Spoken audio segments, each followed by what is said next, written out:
Today I am going to speak about importance of education. Honorable audience, Allah started the revelation of Quran with اقرأ باسم ربك الذي خلق خلق الإنسان من علق اقرأ وربك الأكرم الذي علم بالقلم علم الإنسان ما لم يعلم. Recite in the name of your Lord who created man from cloth a clinging substance.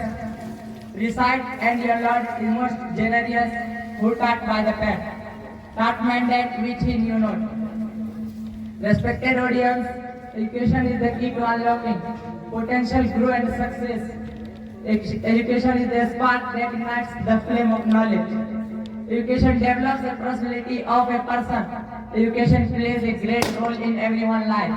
Education excludes us from difficult situations.